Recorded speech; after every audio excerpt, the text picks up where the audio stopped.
বিভিন্ন অসুবিধার কথা যখন আহতদের ভাষ্য অনুযায়ী ডিরেক্টরকে বলতে যাওয়া হয়, তার রিপ্লেগুলো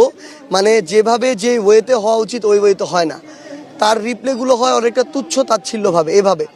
এবং এভাবে বলা হয় যে তোমরা রিলিজ নিয়ে চলে যাও, এরকম অনেক কথা বলা হয় যেগুলো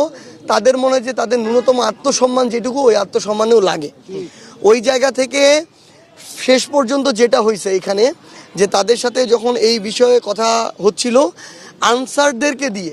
একাধিক আনসারকে দিয়ে এনে তাদেরকে ঠেকানোর চেষ্টা করা হয়েছে, এবং স্টাফ ছিল, আনসার ছিল, এবং তারা এক পর্যায়ে যেখানে যেটা হয়েছে যে ধাক্কাধাক্কির পর্যায়ে চলে গিয়ে গায়েও হাত তোলা হয়েছে। এখন আমি এভাবে একটা জামা পরে আছি, আমার পেটের এখানে 2টা বুলেট এপার থেকে ওই পার চলে গেছে, আমি 4 মাস ধরে বিছানা বেডে পড়ে আছি, আমার এখানে এখনো 20টা সেলাই আছে, কিন্তু এটা তো বাইরের কাপড় দিয়ে দেখা যাইতেছে না। ওইখানে ধাক্কা দেওয়া হয়েছে, পেটের ওই জায়গাটা আঘাত করা হয়েছে, ও কিন্তু রাস্তায় ওখানে শুয়েছিল কিন্তু, এবং এটা আসলে একজন ডিরেক্টর উপস্থিতিতে হয়েছে। এই জায়গা থেকে তারা ডিরেক্টরের পদত্যাগের দাবিতে তারা শাহবাগের রাজপথে রাস্তায় নামছে। আমরা যখন আমাদের জায়গা থেকে এসে বললাম যে ভাই,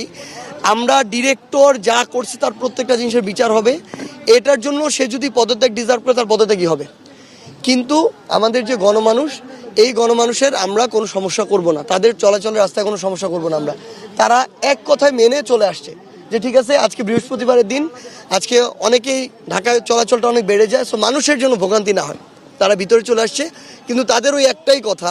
যে একজন ডিরেক্টর এত বড় একটা হসপিটালের, আমি একজন আহত, আমার সাথে যদি এরকম তুচ্ছ তাচ্ছিল্যময় একটা ব্যবহার হয় তাহলে সাধারণ রোগীদের সাথে কেমন হয়। সেই জায়গা থেকে তারা ডিরেক্টরের পদত্যাগের দাবিতে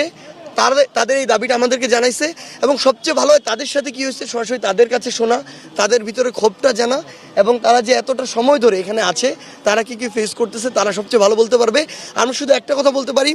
যে আমার আহত ভাইদের সাথে যার মানে ওইটুকু যৌক্তিক যেটুকু তাদের মানে দাবি চাওয়া, যেটুকু তারা ডিজার্ভ করে, ওইটুকু যারা করে না আমরা তাদের সঙ্গ দিব না। তাদের যৌক্তিক দাবি যদি হয়, এবং এটা যদি আসলে আমরা আমাদের জায়গা থেকে এটাও দেখছি, যদি তার পদত্যাগটাই